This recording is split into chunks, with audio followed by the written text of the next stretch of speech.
The Honorable Vice President.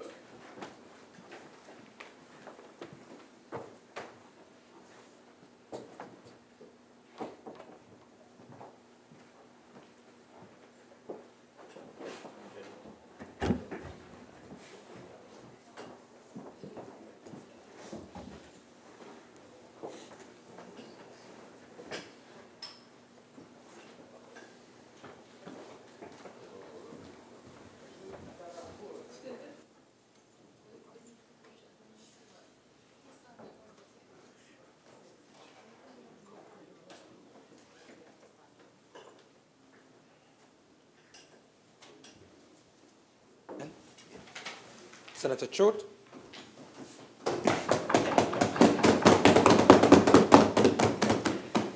Thank you very much, Mr. Vice President. So after my exciting 2 minutes, I will continue where I left off.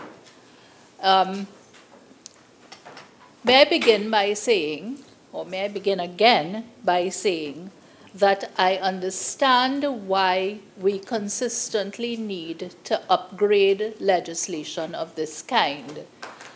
I understand the policy because it means that when we come under scrutiny from financial institutions or international institutions, we are able to say that we are moving with the times and we are taking more stringent measures to deal with new crimes and to deal with the assets of those crimes. So it is not to say that I think that we should not have amendments to these pieces of legislation. I certainly do think they should be amended. But with respect to two particular areas, I have deep concern. And I endorse what was said by Senator Ramkisoon when she pointed out that we would love to support this legislation, but there are aspects of it which simply cannot get my support if it's taken as a whole. Perhaps if it had been taken in different pieces of amendment, this may have been an easier walk in the park for all.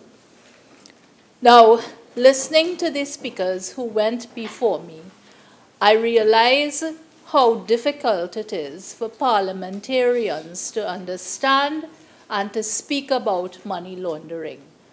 And I must say that it must be even more difficult for the man on the street to understand what on earth we are talking about here when we talk about concepts like money laundering. We throw words around without really knowing what they mean or how they can impact our lives. Some people might be money laundering and not even realizing it, doing cash transactions and not knowing that they are laundering money or doing something wrong at all. So I think it is important for us when we address legislation such as this to try to keep it somewhat simple and structured so that those listening to us will have an idea of what we are talking about and we'll be able to get the buy-in or the connection with our listeners. Now, I wish to refer, first of all, to the Financial Intelligence Unit of Trinidad and Tobago Act and to the amendment which is proposed to it. If I may go to page 4 of the bill, which we have, and in particular, the insertion of certain subsections after 18G.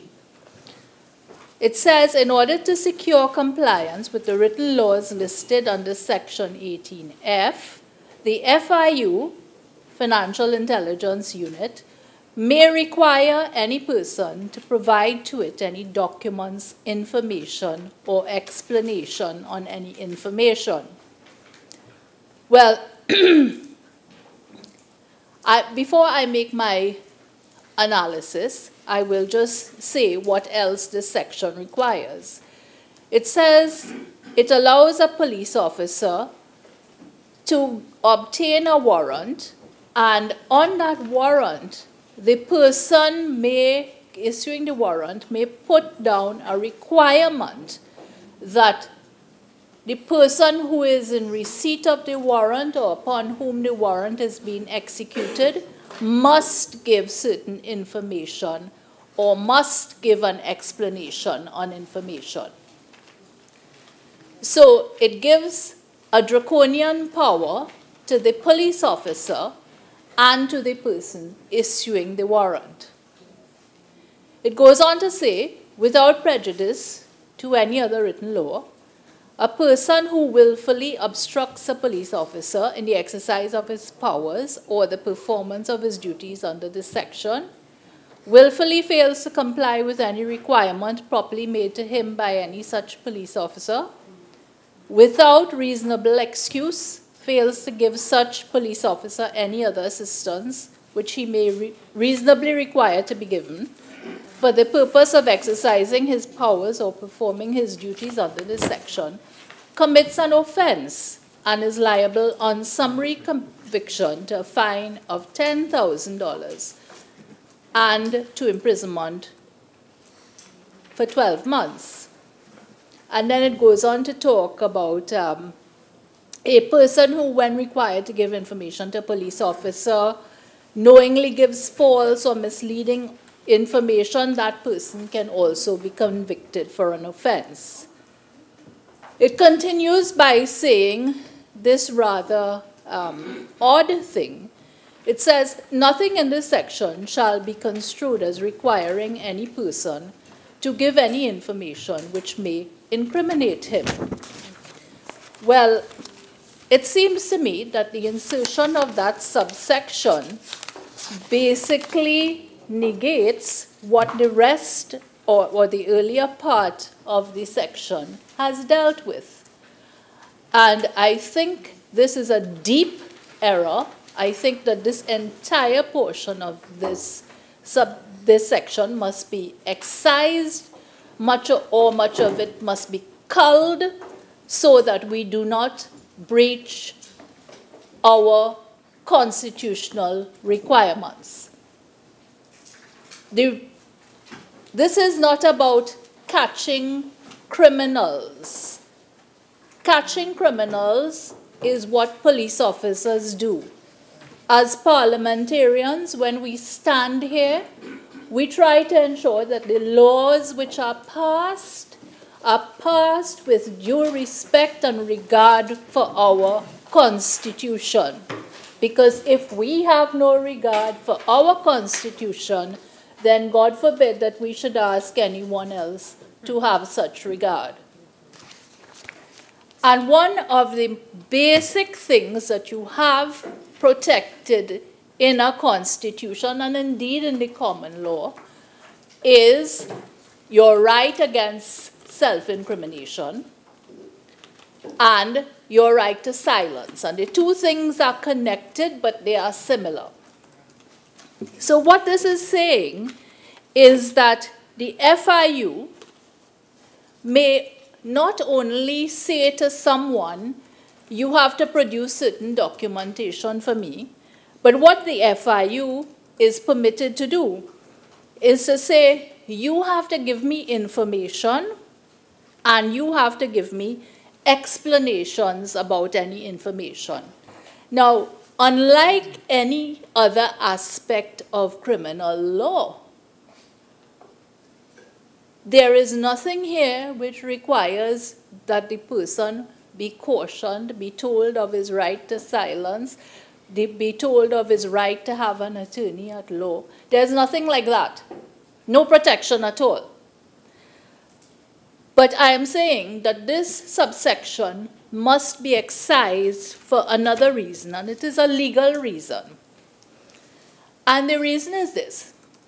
In law, legislators stay away from tampering with or taking away from constitutional rights such as the right against self-incrimination.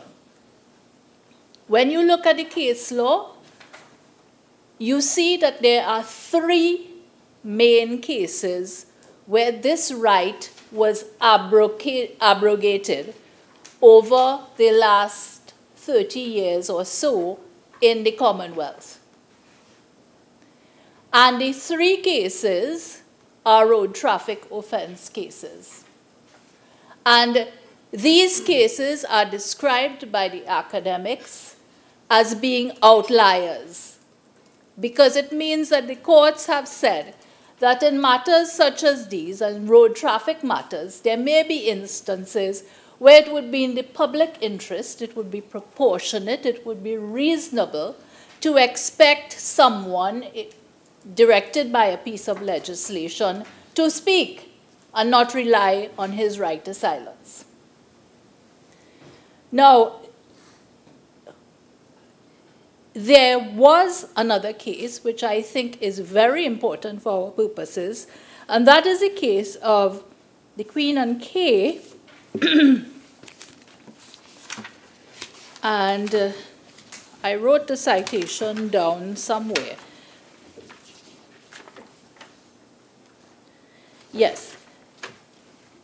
This is a case which involved tax evasion. So similar to this, it's a pecuniary case about pecuniary matters. It's about financial impropriety. It's about the statutory penalty and investigation of financial impropriety. And the House of Lords, the English House of Lords, was asked to consider whether the right to silence and the right of self-incrimination should be abrogated in that case. And the court said no. This is what the court said. The Court of Appeal, I beg your pardon, emphasized the weight of the public interest expressed in terms of social need in bringing to conviction perpetrators of offenses of the type charged. The court acknowledged that the protection of the public revenue was an important social objective, but nonetheless considered that the admission of evidence obtained from the accused under threat of imprisonment was not a reasonable and proportionate response to that need.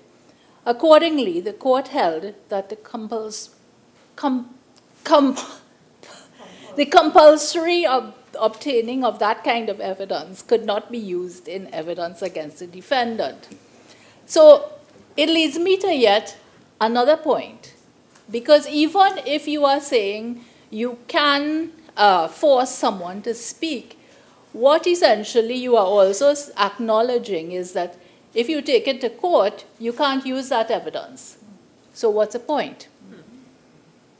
Why play fast and loose with an entrenched constitutional right of this kind? Now, so I think we are being pointed in a certain way if we are to consider this legislation in the context of the larger legal principles. And I know this is not a courtroom, so I am not speaking like a lawyer, or at least I am trying not to speak like a lawyer. I'm simply trying to articulate in a logical manner as possible to say this is why we should not go down the road of accepting this particular proposed amendment. Now, the second one talks about the issuance of a warrant. It says the warrant itself may compel the person to give information. Now, I don't know how many in the Senate have ever really seen how a money laundering case operates. So far, how it operates is that police officers will obtain a warrant and they may go to a home or premises which may not necessarily be the home or the premises of the suspect. It may be the home of his ex-wife, his daughter, his mother, and they will go there to see if they can find any assets and take steps to confiscate those assets, usually cash. So it means that this old lady, or that ex-wife, or this daughter, keeping cash in a cupboard for this suspect, is now forced to give away her constitutional right to silence while he isn't, is now forced, or may be compelled by a warrant to speak, is now forced to statutory penalties if he or she, depending on who the person is, fails to do so. So when you legislate, you have to look at all the possible permutations of the law and how it will impact or have an impact upon the citizens for whom these laws are being made, or on whose behalf these laws are being made. So I am respectfully suggesting that this is self-defeating. Because essentially what you are now going to permit to happen is that the person who might be the witness against the big guy, for whether it is money laundering, human trafficking, terrorism, whatever you may call it, you are now saying to this person, your potential witness, either you talk now or you will be fined and go to jail. You know what will happen? That person will remain silent and take the fine, which will probably be paid for by Mr. Big Daddy. So when we talk about making laws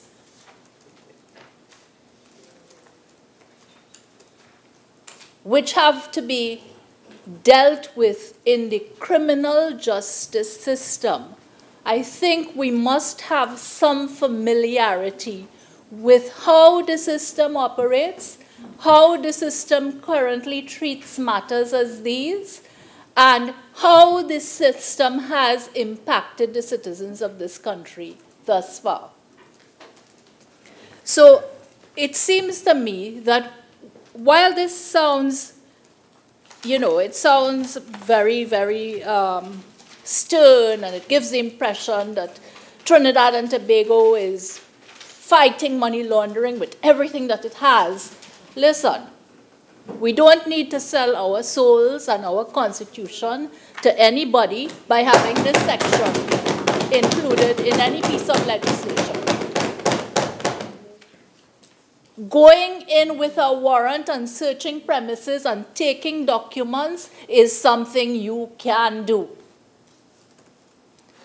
And what you can also do, as experienced police officers already do, is that you can speak to the person who is holding the asset, and you may, if that person is willing, take statements from that person and pursue the investigation to the ultimate perpetrator. Why are we insisting on picking up minions? Is that how we battle, how we deal with money laundering? And with all due respect, this is what this will allow. We don't want our stringent money laundering laws to be undermined or watered down. Let us not do that. Let us keep them strong. I urge that upon this Honorable Senate. Let us not allow those who are intent on perverting these laws be given the avenue to do so, which I think is what is likely to happen here. Now,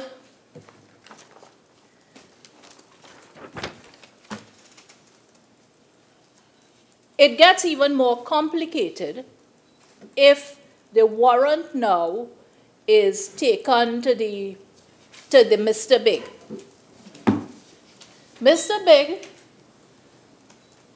quite probably will say, I know that I have to remain silent, so I too will take my fine. And I too will know that because you asked me these questions, and because I know I have my right to silence when I go to trial, my lawyer can take an argument which would disallow any evidence that you have. So it is counterproductive. It is undermining the investigatory and the prosecutorial arms of our justice system. It is not, I know that the Honorable Attorney General's intention is not to do that at all. But I am simply pointing out, as someone with experience in this field, that this is how it is likely to play out. So let us not let ourselves be played by those who break the law on the outside and who will benefit in certain respects from this proposed amendment. Now, if I may very quickly move down, if we move down to F, which says that in section 27, by inserting after subsection 2 the following new subsection. And if I may go to 4A, where it's talking about the contravention of regulations. It says, on summary conviction, to a fine of $500,000 and to a further fine of $25,000 for each day that the offense continues. Now, I suspect that this is just a question of cleaning up some drafting, because if you have been convicted, it means that the offense has come to an end. The trial has come to an end and you have received your conviction. Let's say it's the maximum and you have been convicted and received a fine of $500,000. How does this further fine of $25,000 for every day that the offense continues come into play? You can't have the offense continuing if you have already been convicted of it. So I'm not quite sure what this is intended to do, but as it stands, it doesn't make a lot of sense. And if we look at 4B over on the other page, we see that this is also referred to for the conviction on indictment. Further fine of $1 million and to a further fine of $50,000 for each day that the offense continues. Again, same point, if you convicted, the offense couldn't be continuing.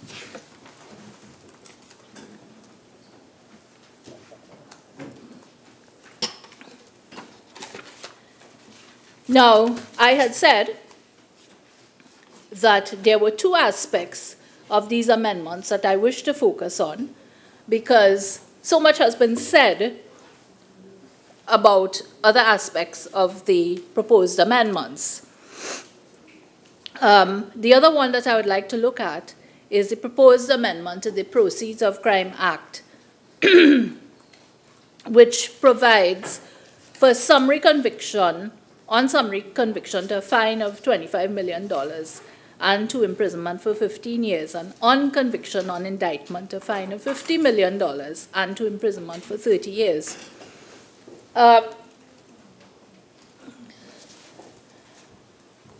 Because I realize that this might be difficult for people who are unfamiliar with the criminal justice system to understand, basically what we need to remind ourselves of is that all matters start in the magistrate's court.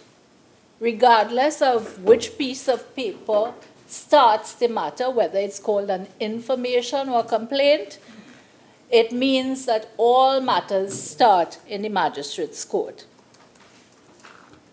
And it says that if you are convicted, if you are convicted in the magistrate's court, you may be liable to a fine of $25 million and to imprisonment for 15 years. well, this sounds a lot, but I understand that this is the maximum that can be imposed. Now, initially, I had no problem with this, but when I listened to Senator Ramkissoon, and she spoke about the statistics of the offenses charged under the Proceeds of Crime Act and the amounts which had been dealt with, I mean, the disparity between the amounts that have been the subject of criminal cases and criminal prosecution and the fines, the increase in fines which you now propose here is so vast that it seems to be, on the face of it, unreasonable. Now, if it is that we had the mechanisms and the processes, and we lived in a developed country like the United Kingdom, where their proceeds of crime legislation works very well to the extent that you get many guilty pleas for money laundering, and all that you fight about is the confiscation aspect. We have to understand that we don't have those mechanisms and processes. So it seems as though we are legislating for a legal environment which is not ours. And I am not saying that money laundering offenses should not be heard summarily. There may be some that should be heard summarily. But what I am saying is that there must be some sort of reasonable connection between the crimes that you are dealing with and the penalties that you are imposing for those crimes. So I respectfully would ask the Honorable Attorney General to consider a reassessment or a reevaluation of the fines for those matters. Now, one thing I want to make clear as well is this. People think that nobody gets caught or charged for money laundering in Trinidad and Tobago. That is not true. There are people before the courts facing charges under the Proceeds of Crime legislation. Our laws also say that if you have essentially one set of facts, you don't look around your law books and find, I think like the Americans do, you find 10 things that you could charge the person with. Our law says that could be counterproductive. It basically points the investigator into an investigation and focus of the most serious offense, and they go with that. What I have seen happening, though, is that while sometimes investigations lead to charges such as obtaining by fraud, obtaining by false pretenses, offenses under the Prevention of Corruption Act, and so on, sometimes there is a temptation to raise the stats by slapping on some money laundering charges. So you look back on all your fraud cases that you had charged people for, and you go back and you charge them for offenses under the Proceeds of Crime Act. I'm not talking out of a storybook. I'm talking about what I know. And what happens to our justice system as a result? Those cases continue to be called and called and called. Nobody pays any attention to them. Police officers don't prosecute money laundering offenses. There's no staff at the DPP's office to do so. So those cases are dismissed, and the police continue with the substantive charges. So this accounts, perhaps, for the low numbers in terms of prosecutions and convictions for money laundering offenses. It is not that wrongdoers are not being arrested and charged and convicted, they may very well be facing the courts and facing criminal liability, but not necessarily for a charge called money laundering. So I want to clear that up, because otherwise it gives the general public the impression that people who conduct fraudulent activity, which may be money laundering, but which may be something else as well, that these people are walking free, and that is not so. So I thought, Mr. Vice President, that in closing, I would make that point, because I think that when we come to deal with criminal legislation, we must have some sort of insight into, one, how it operates currently, and two, how it is likely to operate in the future. Because we can't come back here every 3 months and decide that we want to have amendment after amendment after amendment. So for those reasons, I would respectfully suggest that we remove the proposed amendment under the Financial Investigations Unit of Trinidad and Tobago Act, and perhaps we rethink the penalty under the Proceeds of Crime Act. So thank you, Mr. Vice President, for the opportunity to speak.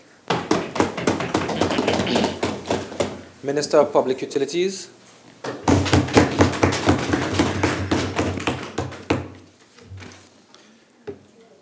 Mr. Vice President, it is indeed a privilege to stand here among my esteemed colleagues in defense of the bill that speaks to amend the following: the Mutual Assistance in Criminal Matters Act, the Proceeds of Crime Act, the Financial Intelligence Unit of Trinidad and Tobago Act, the Customs Act, and the Exchange Control Act. Mr. Vice President, dealing with white-collar crime, money laundering, and the combating of financing of terrorism is a journey, not a destination, and it's one that we must embark on as a responsible government. As such, it is our intention to continue to adopt and operate in accordance with international best practice, and this bill allows us to do just that. It enables us to effectively contribute to the global fight against crime, especially cross-border crime. Mr. Vice President, we have often heard the saying that the world is actually getting smaller. And a lot of times this is attributed as due to the fact that we have our communications methods have definitely improved. As a matter of fact, we could now travel throughout the world in a very short space of time. I, for one, and I know my colleague on the other side, have traversed from here to Africa in a very short space of time and actually come back. I did that very recently, you will recall. We all could recall. I'm also aware that you could actually jump on a flight and make that journey within 7 hours if you choose to want to take a private plane. The reality is that as the world gets smaller, there is the whole movement, and we have to be able to put measures in place to protect the movement of funds, because as much as we could move quickly from place to place, so too can funds move from place to place very simply. As a matter of fact, it was very common practice in Africa, whereby you could actually sit on with your phone and transfer or receive money from any part of the world. These are things that are happening right there. So the concept of movement of money is something, and the movement of people is something that we have to deal with at present. We live in a world where we can operate anywhere, anytime, and we are all interconnected. And funds and information can move along these webs of connections at a very fast rate. As a country, it is therefore imperative that we have international agreements with other states to monitor and, when necessary, apprehend the flows of funds connected with illegal activities. This idea of mutual assistance is an essential part of our fight against criminal elements. These elements live among us, and if we accept that they exist in all societies, then we have to accept that, and as we know, no man is an island, that we have to work together to be able to fight against crime. As such, not only must we work together, but we must do so with the aim of staying a few steps ahead of the criminal elements wherever that is possible. The purpose, therefore, of this bill is to institute amendments to the relevant acts that will facilitate the strengthening of our international relations and provide tools that will in turn enable us to track and apprehend criminal elements, both white-collar crime and otherwise. We all know that money is an essential factor in the crime cycle. In fact, it is actually said to be the fuel of crime. It is therefore important for us to have the capacity to monitor financial transactions and to stamp out money laundering to make our information mechanisms more efficient and expansive. This bill, via its amendments to the Mutual Assistance in Criminal Matters Act, is an attempt to build that capacity by closing the loopholes in relevant legislations as identified by the international experts. These amendments, once enacted, will also serve to improve our standing as a country in the eyes of the international community. As you will know, the Trinidad and Tobago, and as we have all seen recently, that we heard that Trinidad and Tobago has found itself on the blacklist of the European Union blacklist as a result of, and I deem and I quote, a harmful preferential tax regime. We are also aware that the last report that was recently done on us at the 4th round mutual evaluation of the Trinidad and Tobago published by the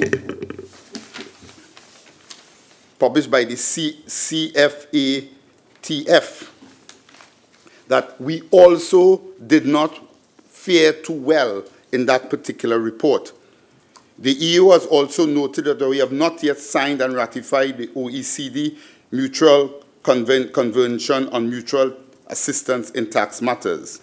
These amendments that we are talking about here will strengthen our tax regime and, by extension, improve our international standings. And in this regard, every citizen, regardless of our political suasions, and regardless of wherever our social standings, should really and should support these activities. As a former banker, I can speak to the impact that what it really means to be on a blacklist, and why is it important for us to be able to get out of this blacklist and do what it is required to make that happen. One of the impacts, or the negative impact on blacklist, centered around this whole idea of correspondent banking. And what is really a correspondent bank? Simply speaking, it's just as simply as all of us have we have a bank account. A correspondent bank is really for a financial institution. They also have bank accounts. And that bank account is where what links the local banks here with have these accounts in different countries. And this is what allows for the trade, what allows for flow of money. It was allows a flow of documents and so forth to facilitate trade. When a country is blacklisted, it means, therefore, that these financial institutions will have difficulty in maintaining this thing called a correspondent bank account. Because when you are blacklisted, it means, therefore, that people view your country, and you are blacklisted mainly because of failures in or weak legislative laws to facilitate money laundering. We heard my colleague talk about one big bank that was charged a large sums of money. And therefore, a lot of these big banks, they will not want to have correspondent banking relationships with small banks if they feel that the countries in which these small banks are operating in, or these banks are operating in, have laws that are not very stringent against especially money laundering. Because funds, it means therefore that funds could enter these institutions and have a negative, and these funds will be able to find their way into these big correspondent banks. The end result of that really is that, of course, they then impose a lot of fines, they then impose a lot of fees, and by extension, these fees find themselves into all of us who then have to pay a lot more for these services. When a country loses, when you lose your correspondent banking relationship, you know, to a lot of people that is just, well, that's something out there. But if you have to bring that home to us, you don't have correspondent banking relationships, that will have an impact on very simple day-to-day transactions that you have gotten accustomed to. It will impact your ability to be able to buy things on the internet, to use your credit cards, to send funds to your kids to go to school, to pay for medical attention abroad. Simple things like that, it is facilitated in the country because of your correspondent banking relationship. And losing that or being on a blacklist and by extension putting those things at risk, you have to ensure that you put all measures in place to get out of that blacklist. Right in the Caribbean here, you have a number of Caribbean countries, and you have one in particular who have actually lost their correspondent banking relationships because, again, because of lax laws within the country. And therefore, this bill attempts to tighten up those laws, especially those laws that relates to money laundering. And when you look at some of the recommendations coming out of the CFATF report, it actually gives a clear indication of what they saw that was really needed in our legislation. When you look at them, they found that they found that in Trinidad, the laws and the fines against money laundering was actually too low. And they found that they were not strong enough to act as a deterrent. They also found, when you look at some of their findings, they found that they felt that the FIU should be able to enter and gather information on what is happening, and there are too much impediments to prevent that the FIU, the institution, from going and gather information. And therefore, what we are attempting to do with these legislations is to stop and to fill these loopholes and strengthen the legislation governing money laundering and all matters relating to tax evasion and so forth. Mr. Vice President, this matter brings me to another important point.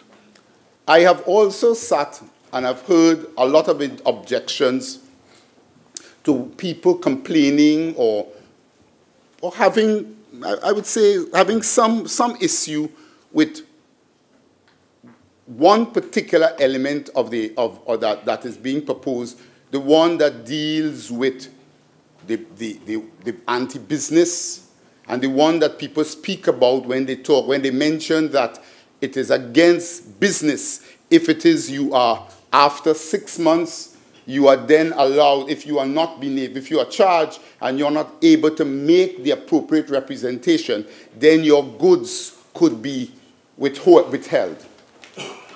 I want to remind individuals that what are we talking about here? First to begin, we are talking about people who are making an attempt. We are looking at trying to fill a gap or to prevent people from overcharging and over-invoicing. Over-invoicing results in a lot of the country being derived of much-needed tax revenue.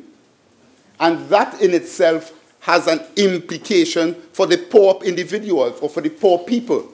When you are over-invoicing or under-invoicing, when you are under-invoicing, you are actually stealing from the people.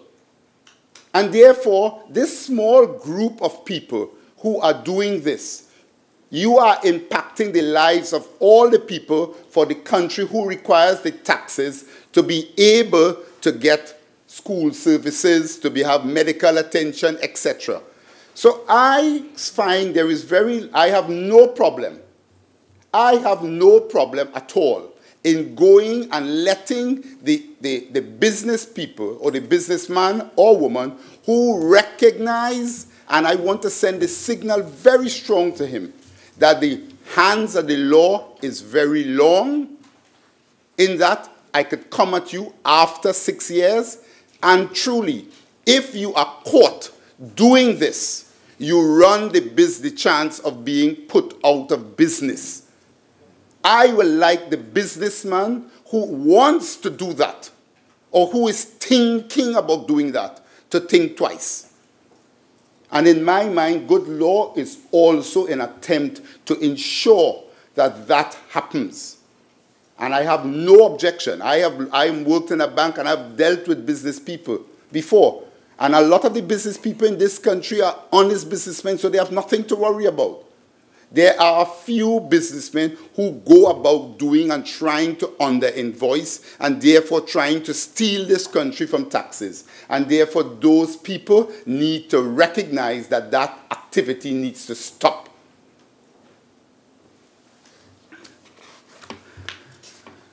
Madam, Mr. President, Mr. Vice President, I also want to support some of the measures. One of the measures, again, that was also mentioned by my colleague, spoke again to the statement, and I think it was Senator Mark, when he commented on the statement made by the Attorney General. And I quote that the Attorney General noted that in the 2016-2017, the total monetary value of 877 suspicious transaction report and suspicious activity reports submitted by the FIU amounted to over 22 billion, which is almost 5 times the cumulative value of 2011 to 2016.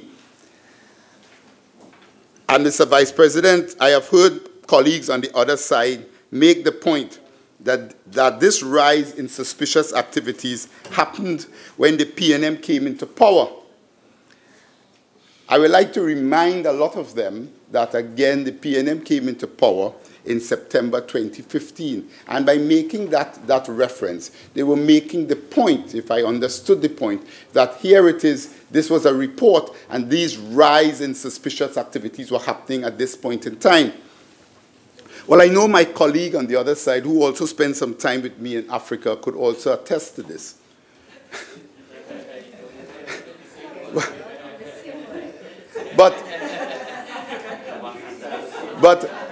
But you know, having been in that particular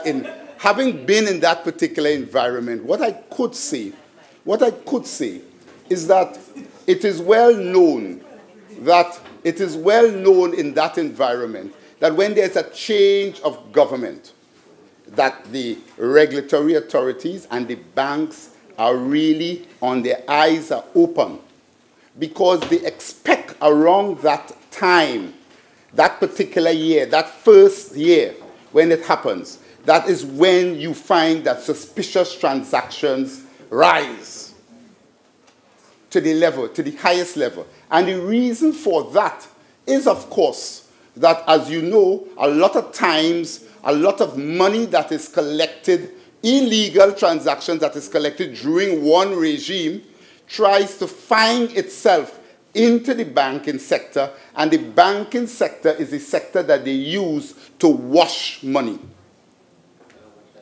And therefore, I am not surprised that at this time, so it is very, when you look at the time, and we have heard in this country of people, and we know that when bribes and when illegal activities are being done, they are done with cash.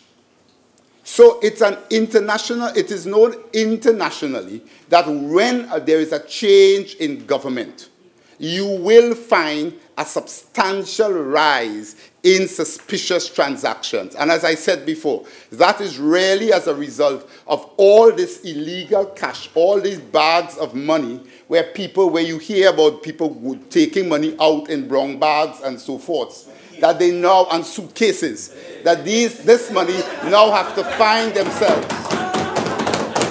Right?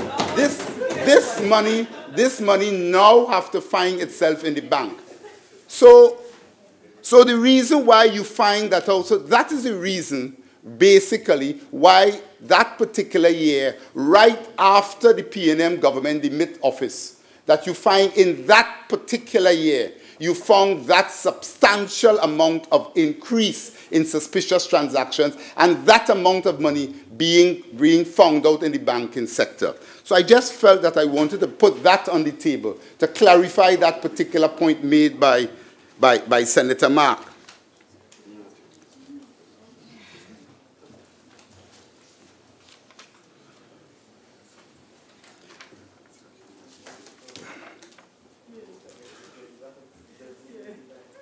Madam President, Mr. Vice President, from whatever angle you wish to view this miscellaneous provisions bill, it is obvious that the proposed amendments contained therein are necessary, both in the context of the safety of Trinidad and the development of Trinidad and Tobago, and to the maintenance of our international relationship upon which we rely.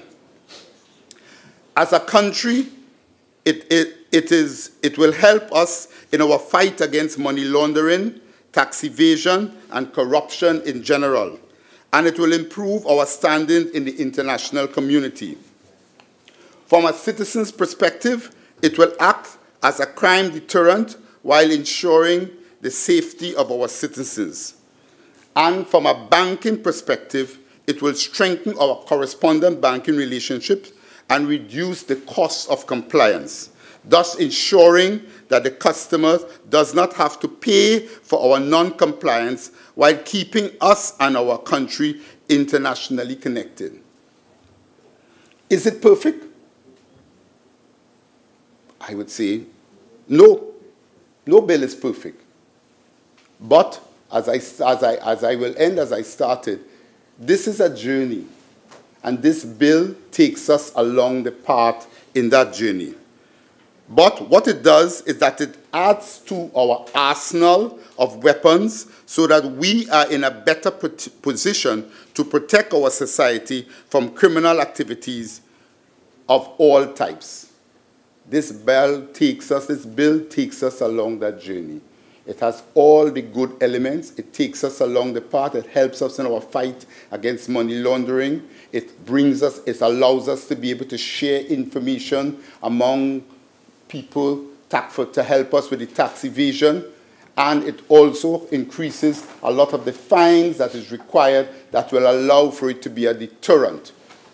As I said, this bill, Mr. Vice President, as such, I truly believe that this bill is a must if we wish to build a progressive society and one that is good for the future of Trinidad and Tobago. I therefore, without hesitation or reservation, support it 100%. And it is my hope that all the members in this esteemed House will join me in supporting it. I thank you.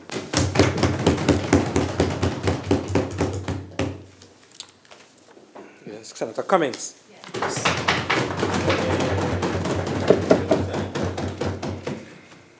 Thank you very much, Mr. Vice President. I would like to begin by expressing my gratitude for the opportunity to address this Honorable House for the very first time. I certainly did not expect to ever be given this opportunity. However, it is one which I take on with the utmost humility and sincere appreciation. I hope, Mr. Vice President, today that whatever contribution I make to this debate on the Miscellaneous Provisions Bill 2017, that it is of some value to the honorable members in this House, and it would help to make a better bill at the end of the day. Mr. Vice President, I listened very intently to the contributions of those who went before me. And I want to start by saying that as a citizen of this country, normally, I am a glass half full kind of person, but I stand here today terrified of what the next FIU report would hold. If the 2017 report is any indication, Mr. Vice President, we are in a world of trouble. And I wish I had the optimism of the Honorable Minister of Agriculture, who said to us today that the increase, the shocking, amazing increase in the reporting of suspicious activities is something that we should look upon as positive because it indicates that the system is working. I don't have that kind of optimism within me.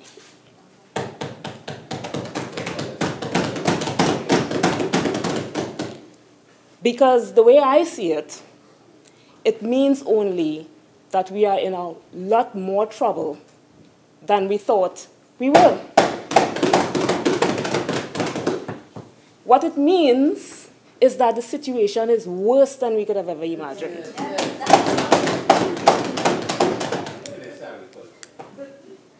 Now, before I get into the meat of my contribution today, notwithstanding my previous statement, I know that we are facing a mountain. This is a very serious problem. This is a $22 billion and growing, not even an industry, it's an alternate economy that's mushrooming before our eyes.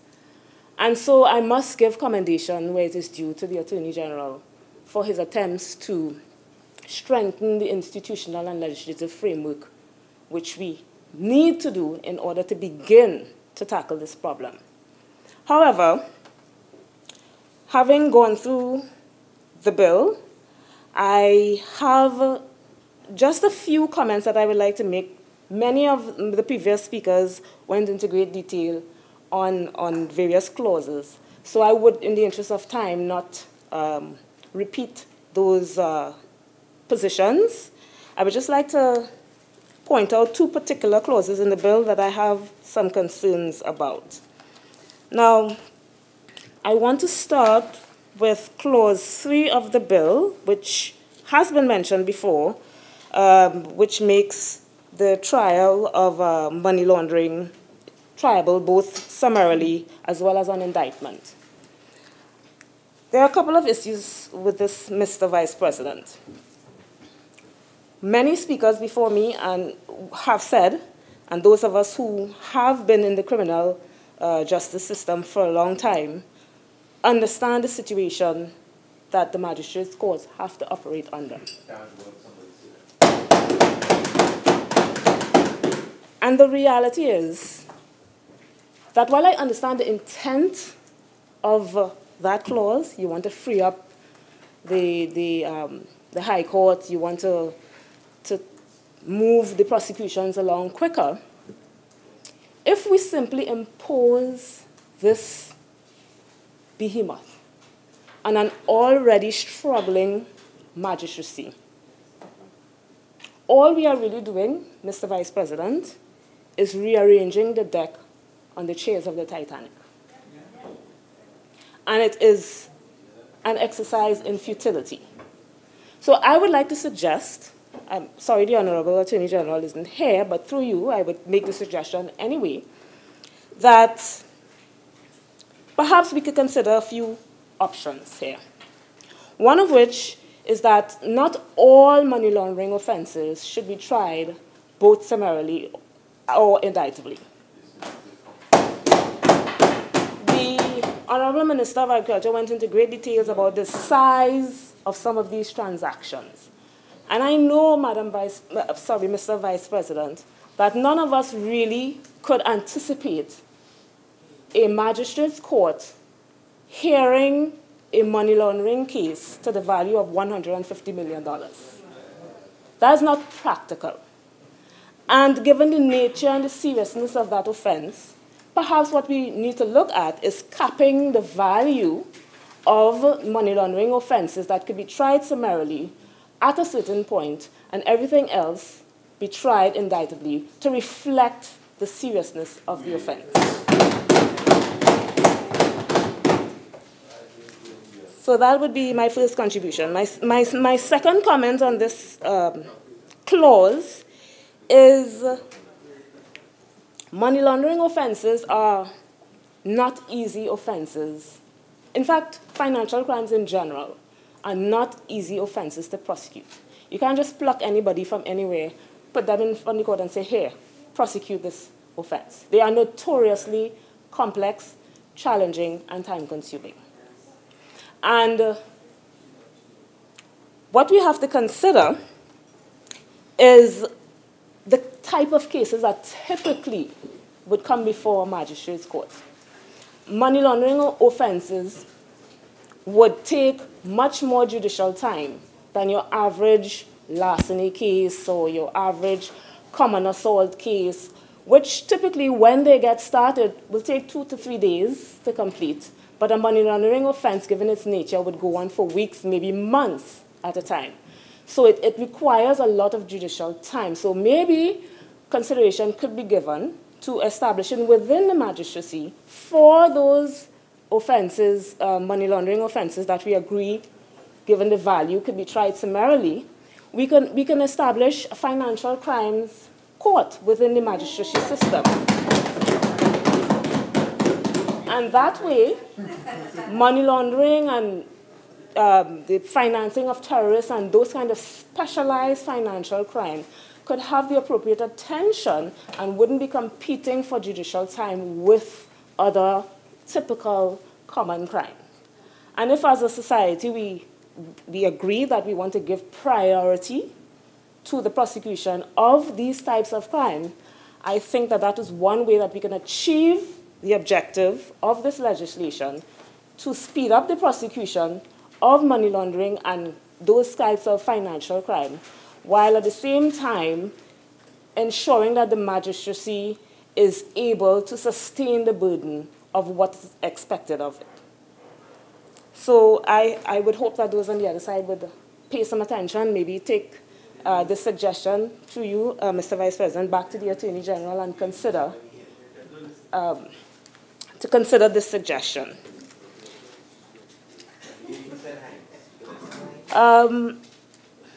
I would like to move on to clause, it's clause 4 of the bill, which a lot of people have mentioned. It's the new section 18G of the FIU Act, I believe it is. And a lot of attention has been paid to the issue of the warrant and so on. I wouldn't repeat those, but I would like to draw your attention, Mr. Vice President, to the new clause 2C, subsection B. And I will, for the ease of reference, just read quickly. Without prejudice to any other law, a person who, and in subsection B says, willfully fails to comply with any requirement properly made to him by any such officer, commits an offense and is liable on summary conviction to a fine of $10,000 and to imprisonment for 12 months. I don't know if this bothers anybody else, but I do know that one of the foundation principles of criminal law is that when you are creating an offense, you need to be specific. And this offense, I don't really even know what it is. I don't know what it means to fail to comply with any requirement properly made by the police officer. What is the mischief that is intended to be addressed by this clause? I'm unclear, and I would like to, perhaps, I don't know what the drafters had intended, but to me it comes across as extremely vague and overly broad, and we either need to remove it from the bill or tighten it to make it much more specific and much more clear. So that is the second comment I had to make on the specifics of the bill. I don't want to take up too much more time, Mr. Vice President, but I want to make a personal... I want to make a personal plug. Other speakers before me have talked about the issue of enforcement, and I want to make a personal plug here for an office that, you know, as Senator Sobers referred to these offices as bulldogs, I believe, bulldog offices, yes. I would borrow that term. The DPP's office. Some 20 years ago, Mr. Vice President, when I was fresh out of law school, I marched off to the DPP's office, all optimistic, and joined the office as a prosecutor. And I would have to say that our values as a country is reflected in the way we spend our money. And having worked in that office, we like to talk a lot about DPP's office is very important. They are at the forefront of the fight against crime. But 20 years ago, the DPP's office was understaffed and under-resourced, and 20 years later, the DPP's office is understaffed.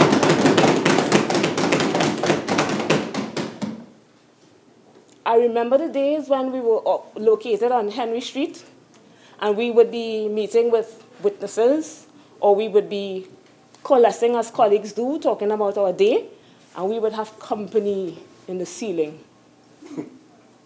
of our offices, because we were faced against a supermarket in the next street, and the rats would come across and keep us company sometimes.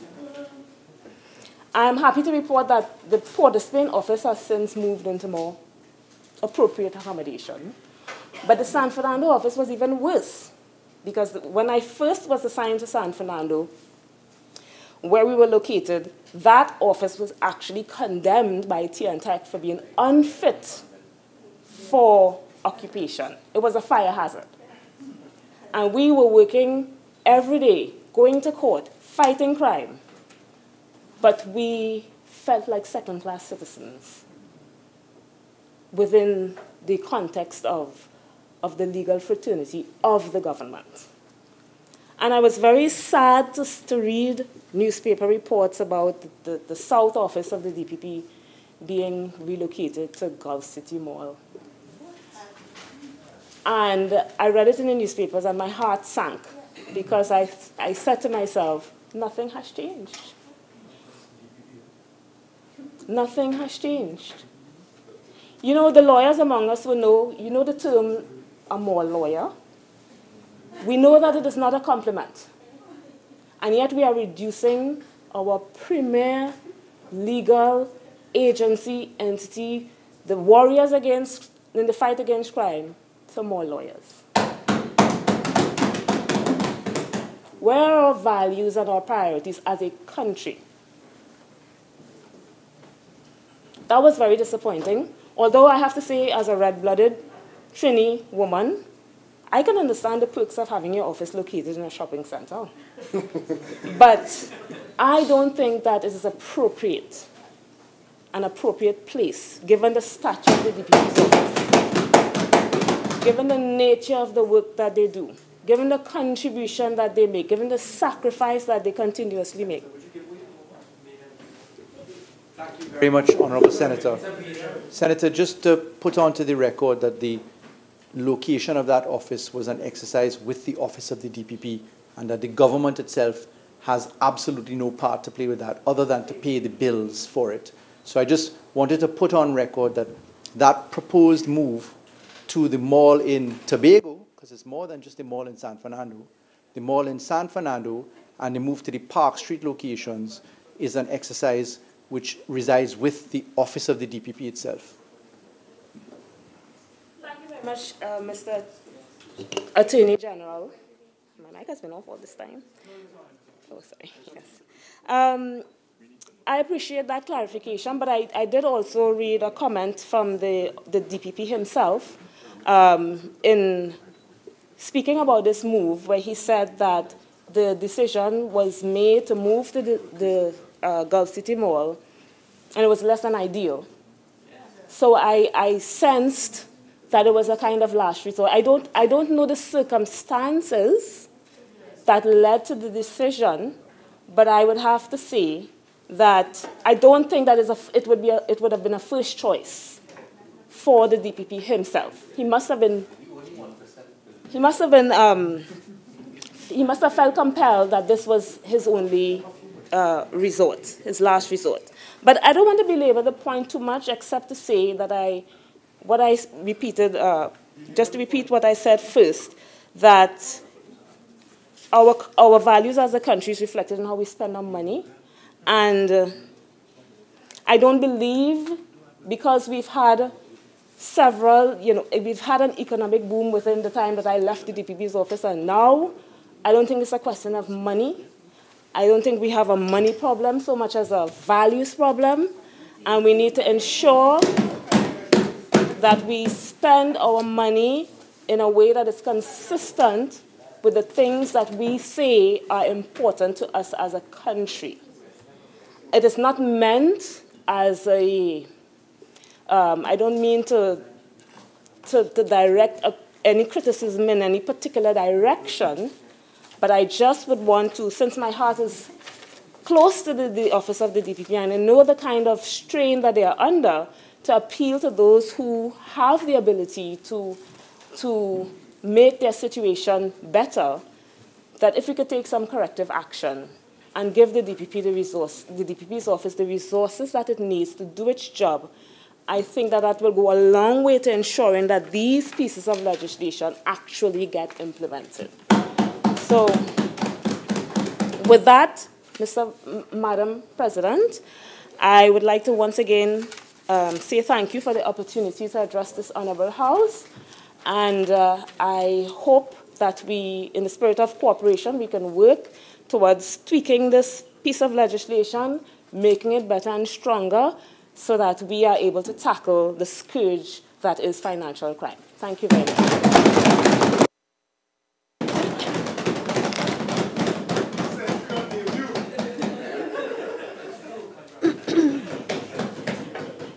Honourable Senators, even though Senator Obika is taking the lead, permit me to congratulate Senator Cummings on her maiden contribution.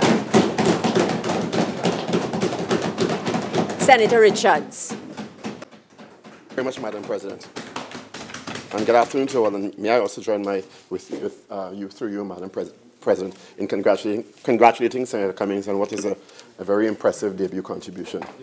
Very, very well done and very focused. I don't intend to be long myself, Madam President, because I understand I'm the final speaker today in this bill, which is entitled an Act to amend the Mutual Assistance in Criminal Matters Act, the Proceeds of Crime Act, the Financial Intelligence Unit of Trinidad Tobago Act, and the Customs Act, and the Exchange Control Act, and the Exchange Control Import and Export Order 1993. And, which is really, to me, and the Honourable Attorney General can correct me if I'm wrong, in terms of strengthening the country's fight against money laundering and to ensure compliance, both of which are interrelated and very important in the present context of global finance and Trinidad Tobago's reputation internationally, financially, and otherwise.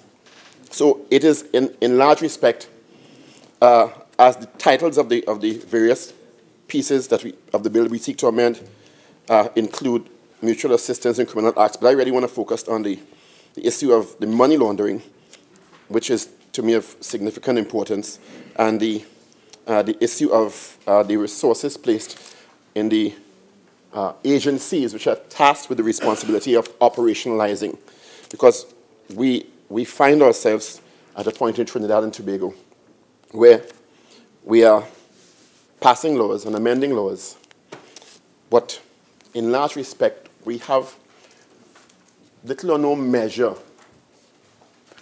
past what we see coming out of the courts or passing through the courts to see how successful these laws are and these amendments are. And very often it comes down to the barometer of murders in the streets of Trinidad Tobago, which many people may not realize are directly connected to the very issue of money laundering when you think of the scale of money laundering in Trinidad Tobago. And one of the things I want to get clear today is that, as I think Senator Chote and others have indicated, is that we toss around terms in this Honourable House and in the other place sometimes.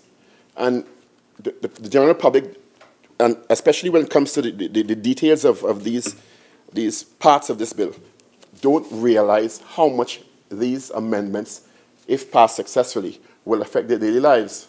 Because there are several aspects that talk about a person who knowingly or unknowingly contributes to the movement of property and or finances. And people don't realize sometimes that they're being unwittingly used to perpetrate these acts.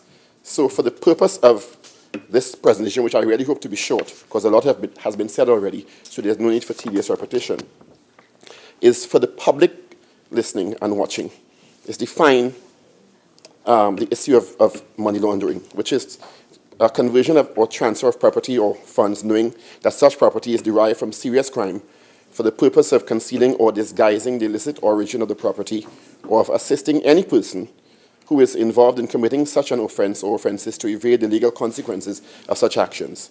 The concealment or disguise of the true nature, source, location, disposition, movement, rights with respect to ownership of property or funds, knowing at the time of receipt that such property was derived from a criminal offense or from an act of participation in such an offense.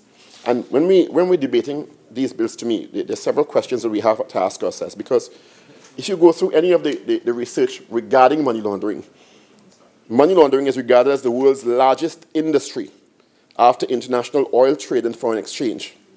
The International Monetary Fund estimated the size of money laundering to be between 2.5% of the world's GDP, which translated in figures actually between US $590 billion and as much in some estimations as $1.5 trillion. And when we look, and I won't go through all the details of the FIU's report, which to me, because of how many times it has been cited in this debate in the last day and today, has to be commended, because the information coming out has been referenced by many of the speakers before me. Because of its impact, some are touting the $22 billion range, which is about 1/3 of our national budget, or a little more than that, which is significant, almost half. You know, so, and that tells you, and we also need to make the differentiation between suspicious transaction report and suspicious activity reports in this context, Madam President. And the fact that the FIU has been able to do a lot more with a lot less in terms of identifying these STRs and SARs. So while we debate today, we really need to ask ourselves how much of the new law or amendments is full-fledged in order to combat money laundering, and how much of it is effectively being addressed in association with the threats of how far the law goes with internationally accepted benchmarks and principles. And that's where, to me, the compliance parts of these amendments, in terms especially of the Mutual Assistance in Criminal Matters Act, Chapter 1124, and the Financial Intelligence Unit of Trinidad Tobago Act, Chapter 7202, are concerned in terms of compliance with FATF and CFATF benchmarks, and what we need to do, not only to protect ourselves as a country, but particularly our financial services sector. And Senator Hunte spoke about the fact, and the Honorable Attorney General, where being grey-listed and to the point of almost blacklisting can seriously affect our day-to-day lives in Trinidad and Tobago.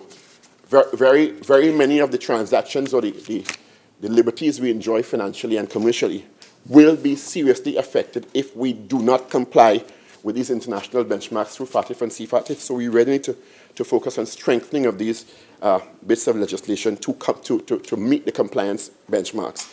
And also, is the law sufficient to bring good governance policies in the financial institutions and promote the rule of law, economy, and national security? How money laundering is by politically exposed persons and corrupt are controlled in the fight against money laundering? What are the security and policy implications of these new laws or amendments on money laundering? And how the banking sector and their competencies in fighting money laundering will be another point of security vis-a-vis the risk of correspondent banking? And how much the laws are holding public officials accountable, since it's almost impossible for corruption, including money laundering, to take place at the levels that the FIU's data is suggesting without the knowledge, participation, and hindrance to law of several agencies in Trinidad and Tobago, including some state agencies, some aspects of the banking sector, some aspects of the financial auditing companies in Trinidad and Tobago, because they have to verify the financials of very many institutions retail businesses, family members.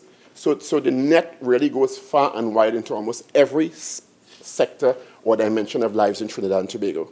And we need to realize that is very significant. And of course, as I said before, the laws ensuring cooperation, compliance, and full disclosure between agencies and institutions, which are critical in terms of the information necessary for effective application of laws and the protection of the population and the economy, because it really is about protecting the interest of the population when it comes down to it. You know, and very often the public doesn't realize the trickle-down effect of money laundering, as Senator Cummings indicated. When you get to the point where the suspicious transactions almost meet half of your national budget, you realize how much of an impact it can have in all or most of these I'm about to outline, undermining the legitimate private sector, because we really have no idea or no way of measuring without curtailing money laundering and financial crime of how well our economy is doing if we can't quantify how much of that is based on an alternative economy, as Senator Cummings indicated. Undermining the integrity of financial institutions, which, if they are not compliant, they can be black and grey listed. Reputational risk for financial institutions and the country at large. And we all know we don't need any more bad news surrounding Trinidad and Tobago. Because I, like many of you, including you, Madam President, we love our country. We cannot relish, no matter who is in power, who is not in power, in the bad news circulating around Trinidad and Tobago in international media. It seems now, it used to be every 6 months or so we'd get an international travel advisory.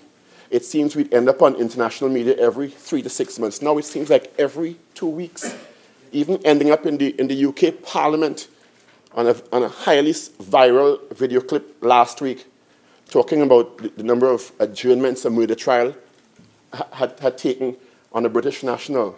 So I don't think we can do it any more bad news.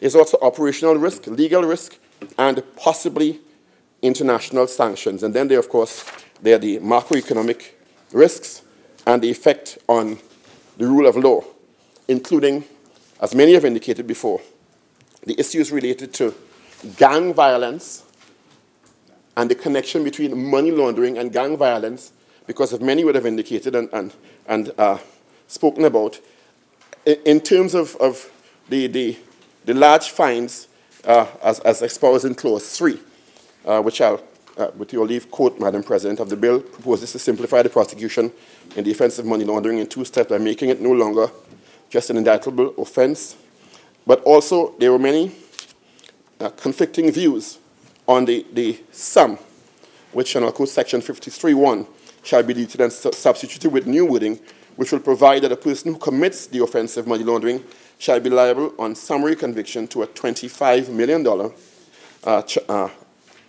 sanction and to imprisonment for 15 years, or on conviction or indictment, he shall be able to liable to a fine of $50 million and to imprisonment for 30 years. And when you think of what Senator Rambaras spoke of earlier and what the data from the FIU indicated in terms of the size of money being transferred illegally, that's a drop in the bucket. That is nothing for somebody who is engaged at that level, because it's not Mr. and Mrs. average Trinbagonian who are involved in moving those sums of money. And I approve and endorse the sealing of it, because when you think of money laundering, I think at that level, with much respect and humility, I may suggest to the AG, because there's such a variance of sums of money in terms of money laundering, from small amounts to huge amounts, that the wording, and I'm not a legally trained mind, so I'll take it under advisement, and maybe the AG can advise, to up to $25 million, you know, with the judicial officer having the option, depending on the size of the offense, to deal with. That's how it's interpreted in law. So a statement of a maximum, penalty 25 million, on let's say 10 years, for instance, it is the maximum limit to which the judicial officer can go, and the range is from 0 to that amount. So that's the way it's interpreted. Much obliged. Thank you very much. And that gives me much comfort, because then now I understand. Because I don't think putting it at 10 million or 15 million is productive, given the size of these sums that are laundered through our financial systems, and especially in the context of the proportionality with the $22 billion as identified by the FIU.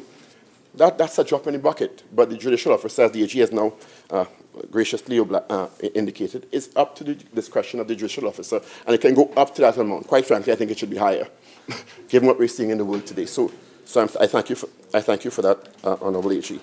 You know, when you think of the main, and also when you think of the main players involved in the issue of money laundering in Trinidad and Tobago, and they are so diverse and come from so many sectors in society, you know, multidisciplinary, multidimensional, and you look at the research involving money laundering in any sector, and the level of resources. I looked at a situation in New York City where it took the FBI, the CIA, and the NYPD operating in total secrecy for up to 4 years,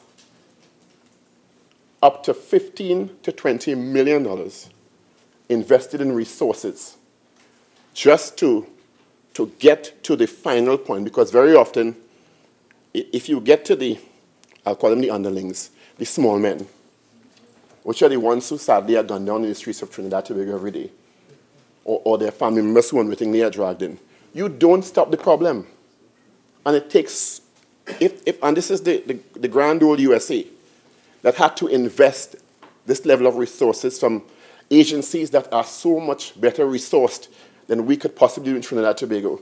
You see how a $25 million fine is nothing TT compared to the resources that are invested in holding these persons accountable in the US. So I think, you know, you look at what's happening in Trinidad and Tobago, and I know Senator Rambarath and others spoke about the sectors that are involved in money laundering, and when you look at the business sector, and alarmingly in Trinidad and Tobago, gaming and gambling, which I know is before a joint select committee of Parliament presently, but I don't think we can move with the level of urgency that is required, given what we're seeing there are financial institutions in Trinidad and Tobago that have, some people chastise them for it, but have refused to do business with many of these institutions because of just the cost of due diligence, which is astronomical in other jurisdictions. Trying to be compliant with FATF and CFATF regulations in terms of due diligence for these are gaming and gambling. I can't call them casinos because they're illegal in Trinidad and Tobago, but of course that's the workaround, where the members' clubs, in parentheses, and being used for funneling millions and millions, hundreds of millions of dollars through our economy into the dark hole of illegality. And also the specter of the terrorist financing, which, you know, we may not want to admit it, that when you start seeing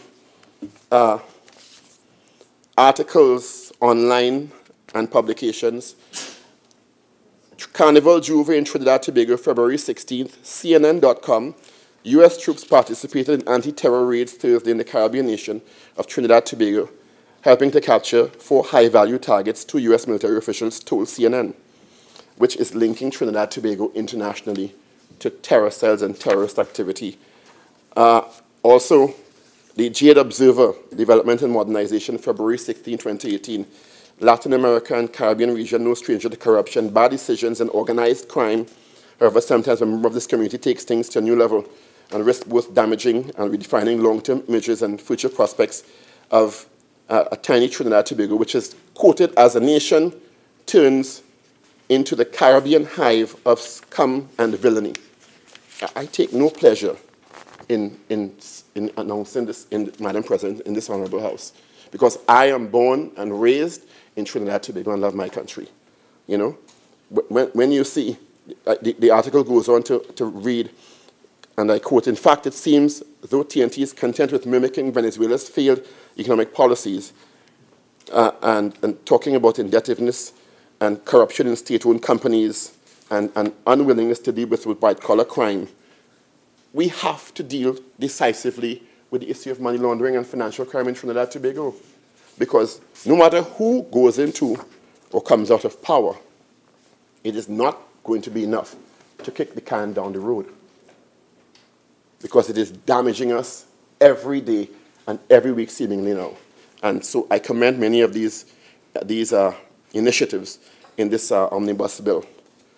Madam President, we also need to look at the fact that in addition to casinos, if you look at the issue of money laundering around the world, another dimension of it is the fact that it is being funneled through unwittingly, in some instances, unknowingly, in some instances, very well known, media and entertainment, which we'd like to talk about in Trinidad and Tobago. So we're seeing several entertainment endeavors, in parentheses. And there's no accountability factor being built in, because Carnival is such a cultural milieu in Trinidad and Tobago, and we're all going to hyperdrive and overdrive, that we're not paying attention to what happens in that very distracted period in Trinidad and Tobago, and we need to more assertively take a look at these sectors, because they are not being used and regulated properly. Madam President, let me just go quickly to the other parts in the bill that have caused me concern, and this part is referring to Section 18G, where the Act sets out powers of the FIU, and specifically, and I always have, and I may sound like a cynic, but I can't help it given what we're seeing in Trinidad and Tobago, because these bills and amendments and laws have to be operationalized by individuals and agencies. And if these agencies and individuals are not as trustworthy as they should be, when I see nebulous language, it's cause for pause for me. And when I see without reasonable excuse fails to give a police officer any other assistance which he may reasonably require to be given for the purpose of exercising his powers or performing his duties under this section, and also 2D, a person who, when required to give information to a police officer in the exercise of his powers or the performance of his duties under this section, knowingly gives false or misleading information to any such police officer, is liable for summary conviction. And I always have a concern because of the issues, and I will say it before I make my point. Most, I believe, of the officers of the Trinidad and Tobago Police Service are hardworking, honest officers. But there is a cadre of officers who are not honorable. And when we grant this kind of power to those officers, we have to ask ourselves, as Senator Cummings indicated, what the possible mischief is. And that is my concern when we see issues like reasonable. I know it's legal drafting, but it's legal drafting that's from an era or reference from a time when we had full confidence or significant confidence in many of the institutions that we're depending on to operationalize these laws, which is not the case today. And that, to me, we need to be cognizant of. We can't just presume that, well, that's the case. That's the case. We have to trust the police, and that's the end of it. No, I don't agree with that at all. Madam President, also on the issue of Section 18G, when the 18G of the Financial Intelligence Unit of Trinidad and Tobago Act also seeks to amend the new law subsections 2A to 2E, which would require any person to provide the FIU any documents, information, or explanation, or any information provided for a warrant under subsection 2, to include a requirement to provide a police officer with any information or explanation on any information to make it offense to obstruct the police officer in the execution of his or her duties and knowingly give false or misleading information to a police officer, and to protect individuals from self-incrimination. And I can't remember which senator it was, but I think it may be Senator Sobers in terms of, I want to underscore the need for some provision to be made, if not in the bill, in the regulations, for special training for specific officers exercising these duties. Because we all know these are specific to a particular type of crime, and not every officer may be trained to identify the information that's required, that's relevant. And so this part of the clause may be really not as productive as envisioned by the drafters of the legislation. So, you know, it is very important to, when you amend the law or enact the law, to ensure that the persons who have to operationalize these aspects of the law have the necessary training and competence. Because one, it puts the public at a disadvantage, and two, it negates the intended effect of the law down the road. So when you say a police officer, it's kind of vague to me. And yes, one can presume, well, the commissioner of police is not going to send any officer, but it's not specified in law. So it could be a police officer who is not trained in this regard, and so to me it is not as effective as it should be in terms of the language.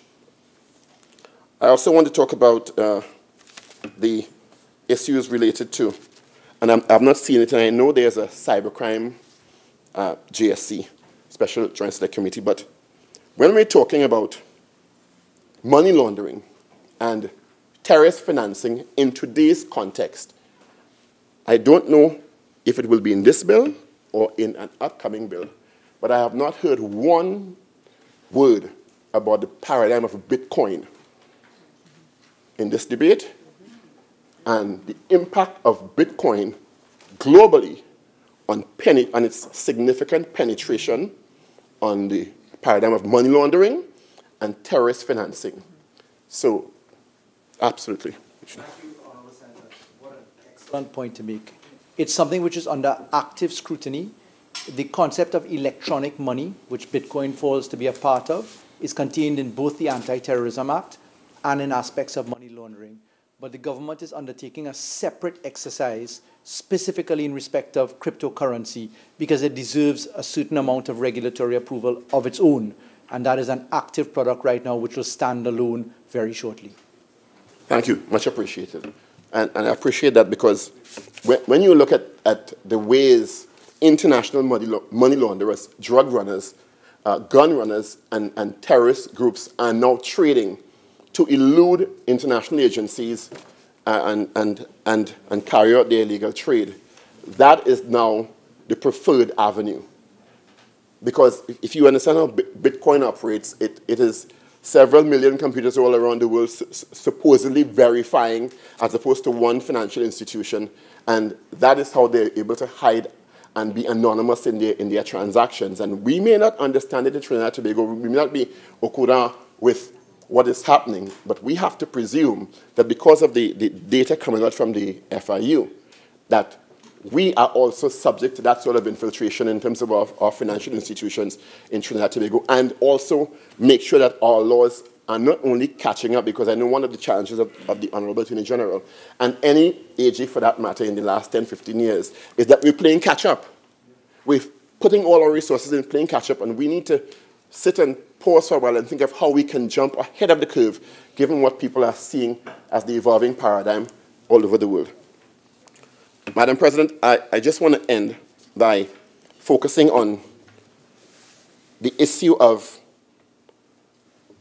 the agencies that have to operationalize these laws. And as I said before, it took the New York jurisdiction 4 years, several extremely well-resourced and professional agencies working together in total secrecy to make a significant dent in money laundering activity in that jurisdiction. We don't have those resources, so we're already behind the curve and at a disadvantage. But we have to think in that way. And one of the issues that these agencies encountered, because they were able to, very productively, while they were enacting the exercise, do a lot of research along with it, and they were able to publish a lot of the research in the Contemporary Justice Review for the Hansard, September 2003. The author is Christopher W. Mullins from the South Illinois University, Carbondale. It has ended up in 46 publications and has had, at the time of my downloading it, 599 citations, which kind of shows the strength of the research. And it's titled A Complicity Continuum of State Crime. And the general trend of it focuses, in addition to the laws that, and the legislation that were used and the resources to deal with the money laundering specter in those agencies, in that jurisdiction, sorry, on the failure and or complicity of state agencies and entities in money laundering. Because what was found is that money laundering cannot successfully occur without state agencies being involved at some level, state officials being involved, the banking sector, the financial audit sector, and several other sectors in society. And they went on to define state crime, which focused on the fact that it generates harm to individuals, group, and or property, is a product of action and or inaction on behalf of state or state agencies. And I'll just, if with your leave, Madam President, be able to quote, crimes of omission as well as crimes of commission became readily apparent when one begins to examine state and corporate money laundering and financial crimes. Due to the nature of trust involved in state or social institutions that we just presume are operating above board, and we have no idea of the level of corruption that would have infiltrated these agencies, is committed or omitted by a governmental agency, organization, or representative, which means public officials, is done in self-interest for the state itself and for elite groups controlling the state, which is, the point in which I will end my contribution. The general public looks on, and we've had as many as the $22 billion in suspicious transactions identified with 27 charges. And according to this article, the general public says, well, governments come and governments go, administrations come and administrations go, but there is an unwillingness or incapability to focus on the elite, those holding the huge pockets in society, because there's the presumption or the suspicion that, well, they're involved with governmental or state officials and they are untouchables. And if we do not show, by putting the resources in the office of the DPP, as Senator Cummings indicated, in the institution of the FIU, in the PCA and other such agencies, to show that we're serious about this, all these debates will come to naught. We will continue to be ravaged, our economy will continue to be undermined by a dark alternative economy, and we will continue seeing bloodshed on the streets without abeyance. We have to show that we're serious about this. We have to show that we're willing to put our public money where our mouth is, and no matter who it is, further what our basic rights of our Constitution says. The protection of life, liberty, and the equal application of justice to all.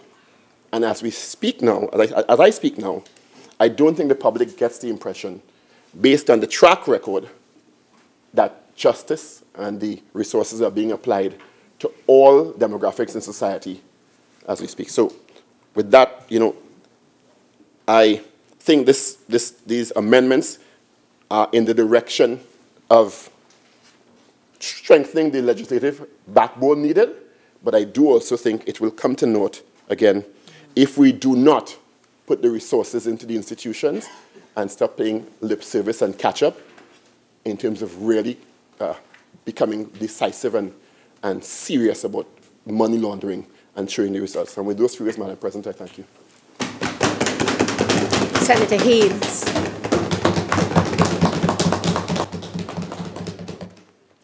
Thank you, Madam President, for the opportunity to join in this debate on the Miscellaneous Provisions, Mutual Assistance in Criminal Matters, Proceeds of Crime, Financial Intelligence Unit of Trinidad and Tobago. Before I get into the substance of my debate, I would just like to congratulate the speakers that went before me, both today and on the previous occasion, because they've made my role here very easy. A lot of the points have been clarified in depth, and we've seen some very insightful and well-researched contributions to this debate.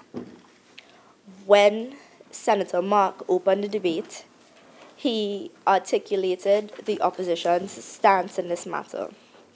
And he noted that the changes being made to this bill should be sent to a joint select committee. When he articulated our position, there was a lot of fuss about this notion of this particular bill being sent to a joint select committee. When Senator Amin spoke, she noted that we support the principle of the bill, of the legislation, and that we agree that money laundering is a problem and that we do need to act decisively to take the financial benefits out of crime and that it would have an impact on our crime situation. Senator Hussain also raised a number of the finer points of the law and offered suggestions to the government. Today we had Senator Sobers point out the effectiveness of the law and what would be the actual impact. And we had Senator Obika discuss in depth the consultation aspect and whether or not there had been sufficient consultation on this bill. And as I'm joining the debate at this time, I have to use my opportunity to correct what I think is a very false narrative painted around what the opposition stance in this matter is. And I took the pains to highlight what went before, because despite us standing here, speaker after speaker articulating our position, the essence of it seems to be that the government insists on painting us as obstructionists and that we're refusing to support this important piece of legislation. And that's simply not the case. We want the legislation. We just want it to be good and effective. We would like to have a useful piece of legislation that would impact the people of Trinidad and Tobago and have the desired impact. And so what we're looking at is a group of people in the Senate who have a lot of ideas and a lot of good intentions. And we are intending to use our space in the Parliament and parliamentary procedure, such as the Joint Select Committee, which I find strange because the government uses the term the Joint Select Committee as an obstruction, as opposed to what it actually is, which is an important and effective parliamentary tool for scrutiny. When Senator Ramkissoon spoke, she raised the point that there was a difficulty with this legislation when you have so many small components that you may be inclined to support one part, but because of the nature of the omnibus bill, that you cannot support the amendments in totality. And as I was doing my research for the bill, I looked at an article in the Washington Examiner that omnibus bills may be headed for extension in the Congress. And this is a U.S.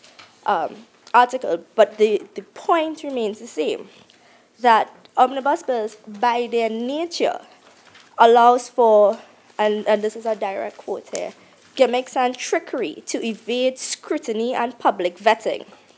In short, omnibus bills represent a terrible way to run the legislative railroad. Now, I have no problem with it being an omnibus bill because there are certain, just like there are drawbacks to certain things, there are positives because we do want to get this done and we may want to get it done quickly, but we should always be seeking to get it done right. In my very first debate in the Senate, I raised the point about government priorities. And at that time, I was talking about money and how they prioritized spending. Today, I am talking about how they prioritize our time. You see, the Joint Select Committee, sending this bill to a Joint Select Committee, does not have to be an obstruction. Had the time, the legislative time, been prioritized in a sensible fashion. So if this came early on, you could spend the time to scrutinize effectively, and then all the concerns aired by the opposition, by the independents, would have been ventilated. The discussions would have been had, and we would have all had an opportunity to be comfortable affixing an affirmative vote to the legislation, which I think is what we should always be seeking to do. We should always be seeking to pass good law. You see, the Joint Select Committee allows for the consultation that Senator Obika noted was lacking. It allows for the scrutiny that Senator Ramkissoon and others raised that may have been lacking. And it allows for the passage of good law. It should not be painted as an obstacle. In reality, it is, if you looked at proper prioritization of legislative time, we can get all of this done. Instead, we are constantly being forced into this rush job, and I don't know if it's the goal of the government to bring the legislation and insist that it gets passed in a short space of time as a way to blame the opposition for their ineffectiveness in getting their job done. You see, if you properly laid out your work in a systematic fashion, you can get all of this done. It can be all done in the right way, in the right and proper function. And we can use the Parliament as it was meant to be, as a check on the executive, as a check on the executive policy, and to scrutinize legislation in a manner that we give the population the best possible option. Part of the narrative that has been painted, the Attorney General spoke extensively that this bill will allow us to follow the money. It is billed and framed as an important crime-fighting tool that I think Senator Rambrat raised. It would, by strengthening our ability, he said that by strengthening our ability to deal with the money aspect of crime, that we would in effect reduce criminal activity. And that all, I think, sounds good in theory. But what is the real impact? What would we really see happening here? Before I came here today, as we were discussing, I spoke to some people and I told them we were discussing proceeds of crime, and I was reliably informed that while we are talking about following money and that this will have a massive impact on crime and criminality in our country, I was told that the police service there was no funding released to service police vehicles. So when we are looking at all these, we had people talk about, in terms of the effectiveness, the technical expertise that would be needed to enact this legislation effectively, both in the FIU and the TTPS and everybody else, that you would need a specific level of technical expertise. I don't know that we'll get that, because that requires money for training and specific training. And if you can't do something as simple as service police vehicles, you're not going to find the funding for this, right? And as we look at what the legislation intends to do, yes, it is laudable and is something that we need. And I know in response, someone on the government side will say, well, you have to start somewhere. Yes, I agree.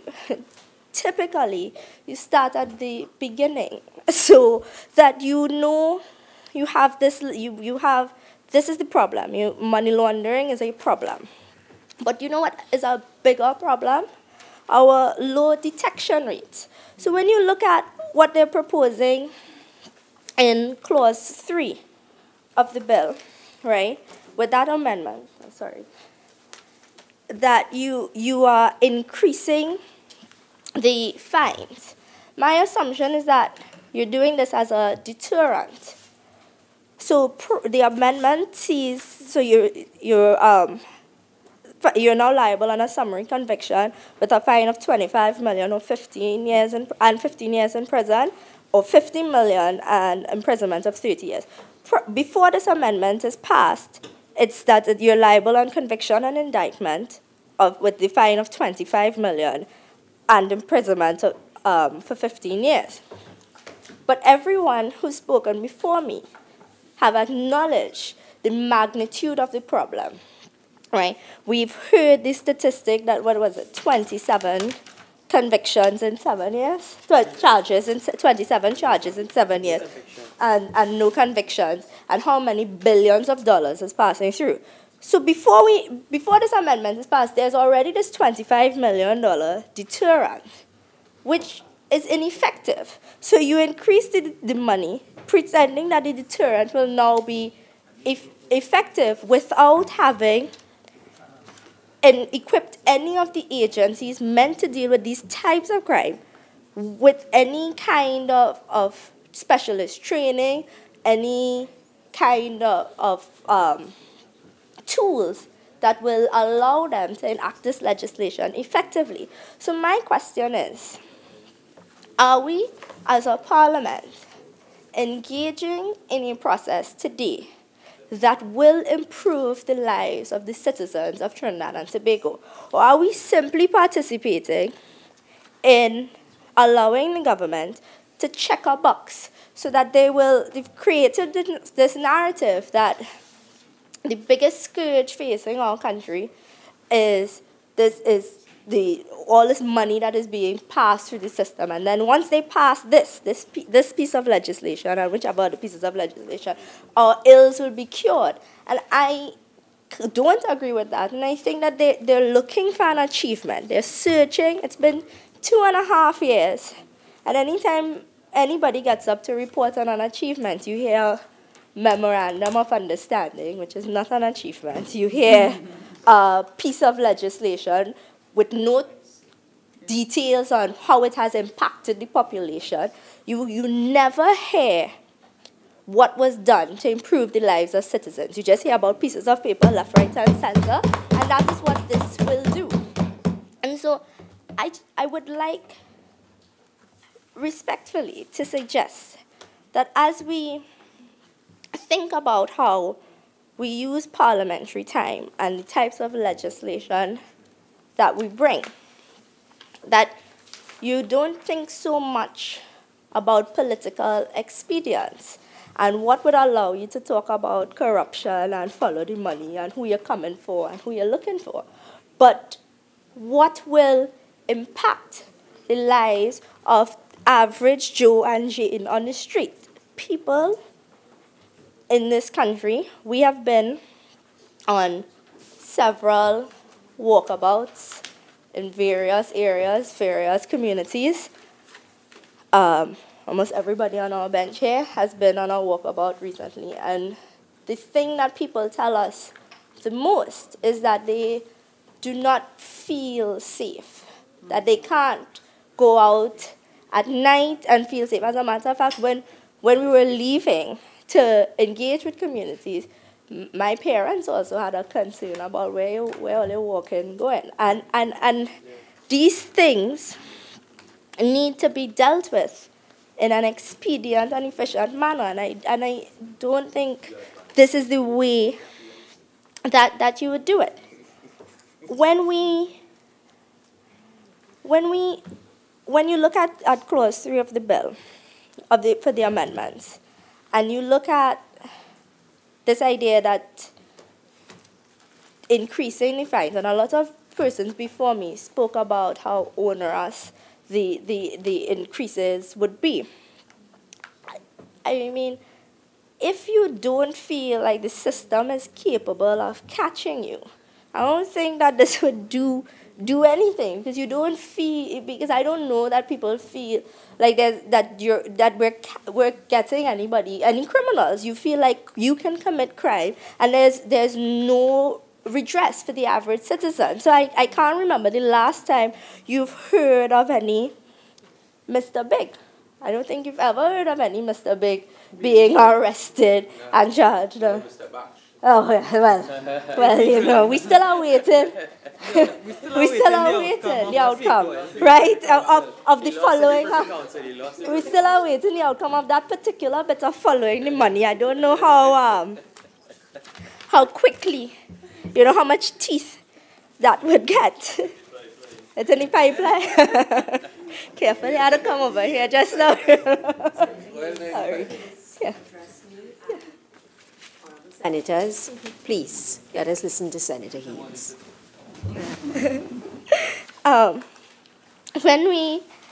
We've also, Senator, the Minister of Trade, when she contributed on the last day, made a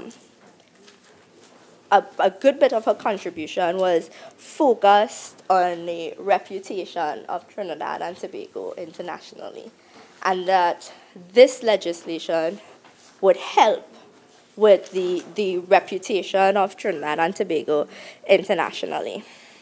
And now this is in the context of a country who was once seen as a global, you know, and the Minister of Trade made the point and accused the opposition of not caring about the reputation of the country, which is why we won't lend support to the bill. And I've already said that is a false narrative. We have no problem supporting the bill if it's done according to the best parliamentary practices and allows for the kind of scrutiny that a joint select committee would allow for.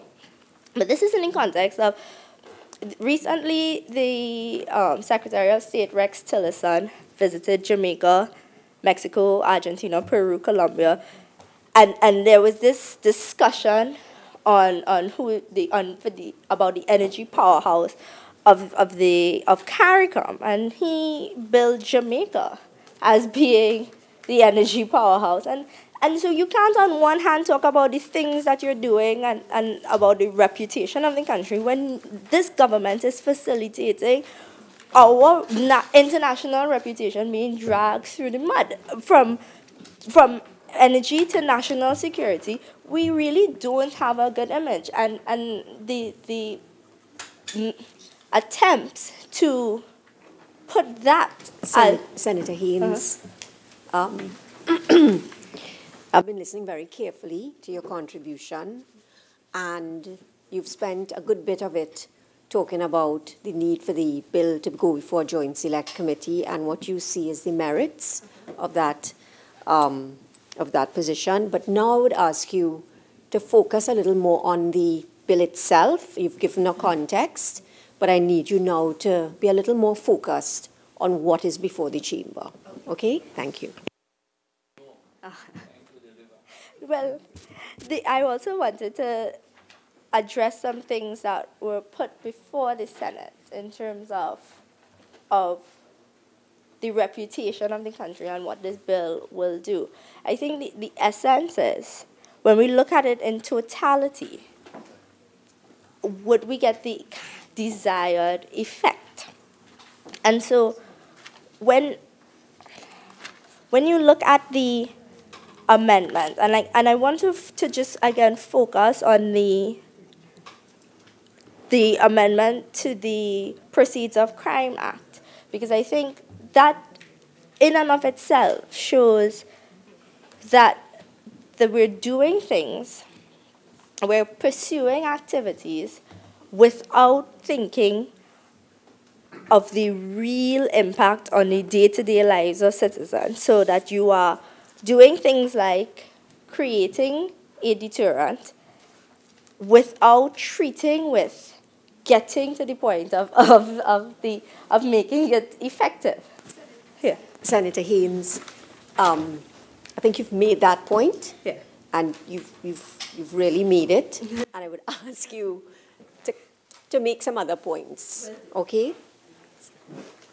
Will do. Right. I just need to regroup. So I would also look at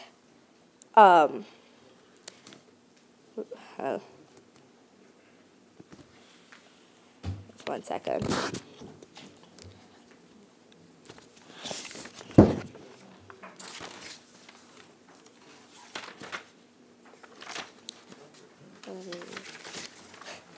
Too much paper.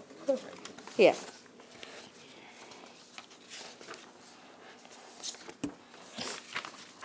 All right. So,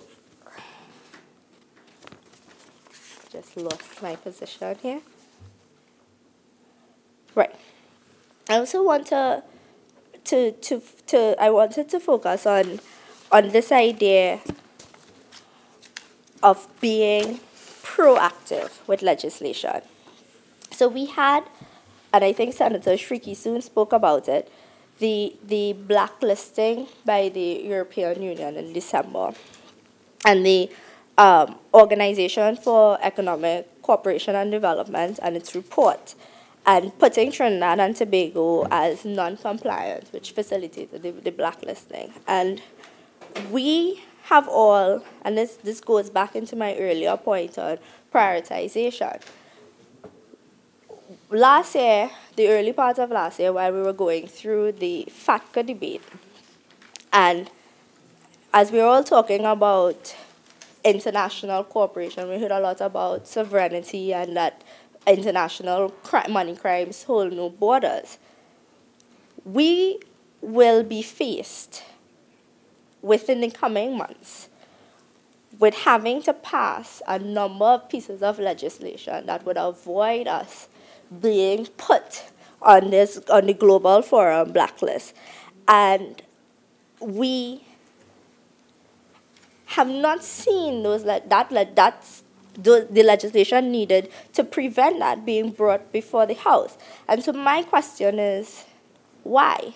So you're doing this now and putting this on the front burner, and then seeing us be rushed between March and July to pass what would be a bulk of legislation that would prevent the blacklisting. So couldn't we be proactive and do all of that earlier on, facilitate further consultation, joint select committee, if you will, and focus on that? But instead, we find ourselves occupying parliamentary time and doing a number of other bills without being proactive. And we could have done that last year, as a matter of fact, that there would have been enough time for us to go through the pieces of legislation that would have prevented us from being blacklisted by the European Union.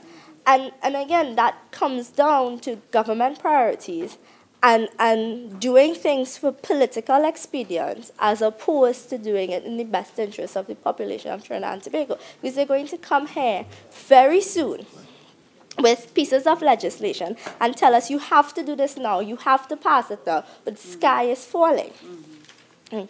The essence of my contribution in this bill is to just point out that as the opposition, we do support the principles of the legislation. We do want what's best for our country in terms of fighting crime. We think that it can be done in an effective and responsible manner if the government would be so minded. And if you do the right things and you allow the legislation to be scrutinized properly, we have no problem supporting you. So to act in the best interest of the country, and you will get our support. Thank you.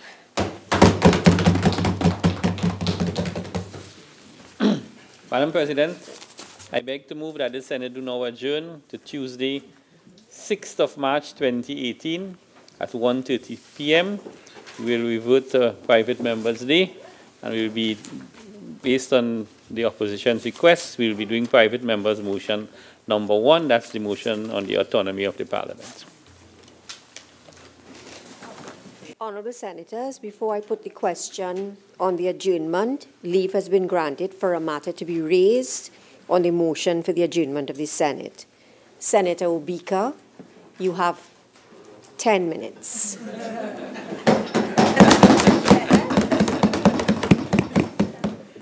Thank you, Madam President. And I take note. Today I stand on this motion, this matter on the motion for the adjournment of the Senate, regarding the need for the government to explain the reason for the recent expansion of Caribbean Airlines routes into Cuba. Now, when you look at what normally obtains when an airline is expanding its options, they normally have generally four basic considerations: demand forecasting, connectivity at the hub, aircraft availability, and the competitive environment. All right? I will start with the last point. Now, if the route is not currently being serviced, one may argue that the environment may not be a competitive one that would warrant use of an airline, of an aircraft. However, that may be scuttled by an article in the, this would be on Wednesday, 17th February. I'm looking for the actual news out. I will probably have to supply that thereafter. But I'm sure we are familiar with the article that surfaced in the media last week regarding Caribbean Airlines. And it's about it follows the signing of an aviation agreement by the United States and Cuba on Tuesday, all right, which paves the way for regularly scheduled flights between the countries. I would beg to cite thereafter, because I didn't print the page with the newspaper's name. All right. Now, the reality, RJR News, that's the name of the source, but it's also featured in local media houses as well. So yes, the agreement was signed between Cuba and the United States and Cuba that facilitates flights. However, that is not necessarily a sufficient condition. It may be a necessary but not a sufficient condition that would warrant a competitive environment.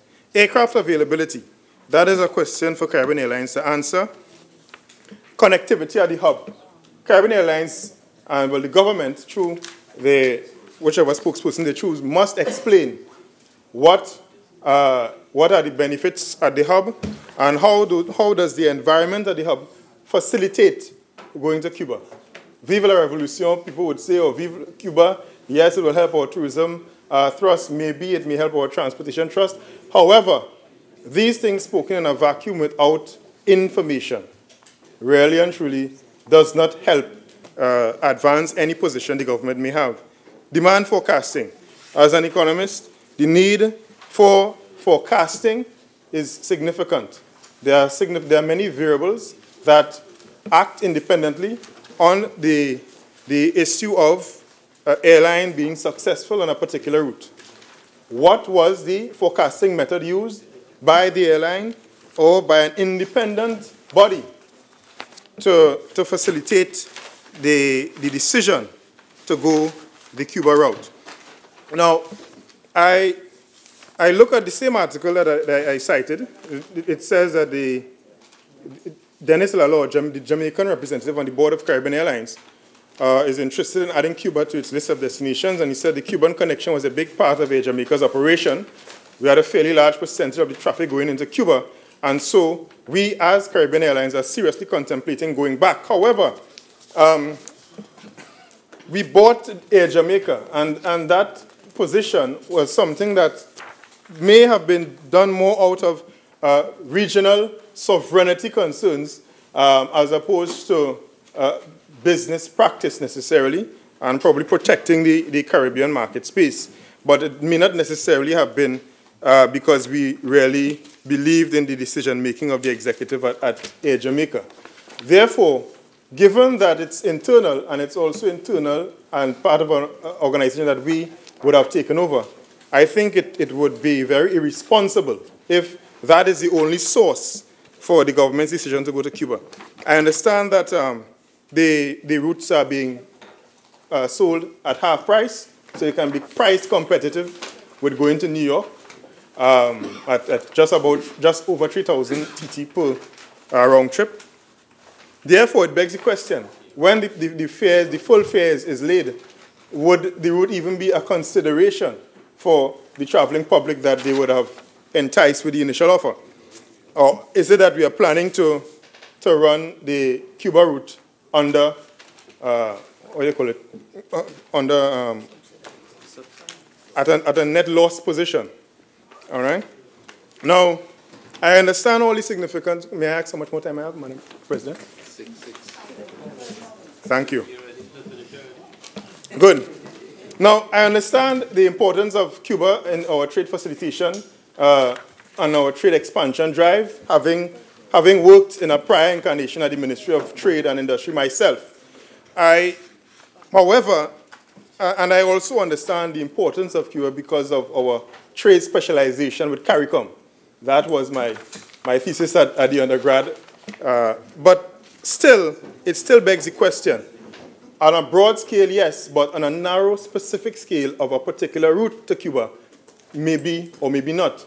There are accusations that, okay, maybe it's a question of the tail wagging the dog. Is it that the board is in agreement, or is it something that only the management of Caribbean Airlines have decided on, and the government is just going along in tow? There were positions advanced to go to Senegal in the past, and what happened is that I understand that the management brought their own feasibility studies that downplay the importance of going to Senegal, despite the fact that so many Trinidad and Tobago companies are going to West Africa, Senegal being the most westerly African country. Now, the question the government must ask, where is the feasibility study? Does it outline these things?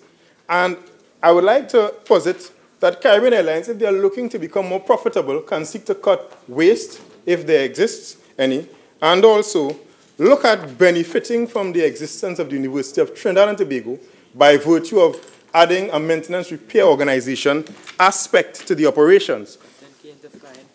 Our former Minister of Tertiary Education coined the phrase cutting cane to flying plane, and we have many of our young academics being trained in that degree in maintenance, aircraft maintenance and repair in UTT in Central. They don't need to look far.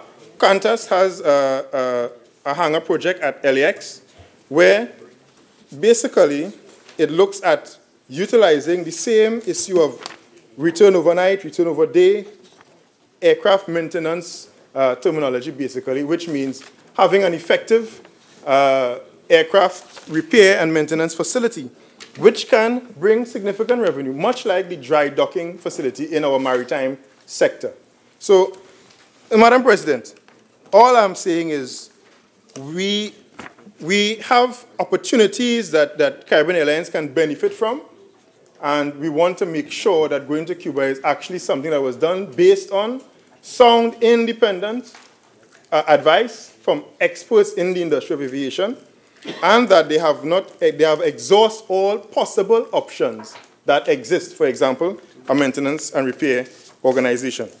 Now, I take the last minute of my time to basically reiterate that in our state enterprises, we must remind the executive management at these enterprises that they are not above the final shareholder, which is the taxpayer of Trinidad and Tobago, and therefore Parliament must be seen not as a rubber stamp, but an organization within which they should table these changes to their business models and their operations. Thank you very much, Madam President. Minister in the Ministry of Finance. Thank you, Madam President. Madam President, I will start my response by indicating that the state boards, peopled by individuals appointed by this administration, do not operate in a vice manner. So this is what Caribbean Airlines did to come to the determination. The decision to expand operations into Cuba was a business decision taken by the Board of Directors of Caribbean Airlines Limited as an initiative to improve profitability. The decision was based on studies and an analysis of the circumstances. So, firstly, a 3-year network optimization and fleet study was undertaken by ICF, SH&E Limited, which is a renowned aviation consultant, in 2016 to determine the potential for new business routes. The issues that were considered in determining whether Cuba should be among those new routes was as follows. A go-to-market analysis of the detailed commercial and trade aspects related to the Cuban market highlighted opportunities and advantages for Trinidad and Tobago as follows. 1, the trade and economic agreement signed in November 2017 between CARICOM and Cuba, which granted access to manufacturers to expand in the market. 2, the Barbados Chamber of Commerce signed an MOU with the Cuba Chamber of Commerce at the Havana International Trade Fair in 2017. 3, Trinidad and Tobago's Trade Facilitation Office has a presence in Cuba and coordinates Trinidad and Tobago's participation in the trade fair. This resulted in the following companies from Trinidad and Tobago entering the Cuban market and exporting consistently. Those companies are Angostura Limited, Associated Brands Industries Limited, Carib Glassworks Limited, Caribbean Development Company Limited, John Dickinson and Company West Indies Limited, Sasha Cosmetics, SM Jalil and Company Limited, Trinidad Nitrogen Company Limited, Universal Foods Limited, Trinidad Tissues Limited. Answer McCall has recently, this is October 2017, entered into distribution arrangements with Flexinet, a Cuban distribution company, and another 20 companies in Trinidad and Tobago are actively negotiating with Cuban companies. Another consideration, the opening up of this route gives us access to a large regional market that is considered virgin territory due to the limited presence of traditional competitors and dominant local, regional, and international brands. It creates opportunities for investment in a market that is currently in transition and focusing on developing its productive capacities, in particular tourism and agriculture. It gives us an ability to capitalize on the strengths of Cuba in areas such as medicine, education, and services. It creates opportunities for multi-destination tourism, health tourism, and sports tourism. Further, Caribbean Airlines' financial projections for operating the Cuban route during the initial period of 2018 to 2020 show positive returns as follows. I have a breakdown by year, so if you want that, I can provide it for you. But for the purpose of moving this along, I will give you the total for the 3 years. Total projected revenue is $20,910,748. The total operating expenses projected, $698,661, giving you a return before tax and interest of $3,212,088, which is a 15% return on investment. Based on the above route analysis and opportunities/advantages for trade between Trinidad and Tobago and Cuba, Caribbean Airlines proceeded to operate 2 weekly services from Port of Spain to Havana with connections from Guyana, Barbados, and Grenada. Additionally, the opening up of the Cuban market to the globalized world presents countless opportunities for Trinidad and Tobago with respect to trade. Hence, the strengthening of the commercial relationship between Trinidad and Tobago and Cuba is important for the advancement and support of trade. Furthermore, the Cuban government views Trinidad and Tobago as a gateway to the CARICOM market. Objectives for Trinidad and Tobago's participation in the Havana Trade Show include to improve the commercial relationships with Trinidad and Tobago and Cuba, to enhance those market mechanisms that promote increased trade between both countries, to strengthen the collaborative relationships between local exporters and importers within the Caribbean market, to gain a better understanding of the business culture in Cuba, and to increase export sales through market presence and recognition by Cuban buyers, importers, and distributors. Thank you, Madam President.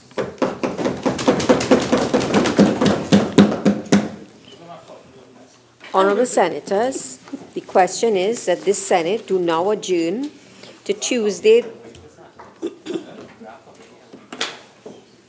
Maybe we should just stay. You all seem to want to talk to one another a little more. Honourable Senators, the question is that this Senate do now adjourn to Tuesday, the 6th of March, 2018 at 1:30 p.m. Those in favour say aye. Aye. Those against say no. The ayes have it. The Senate now stands adjourned to Tuesday, the 6th of March, 2018 at 1:30 p.m.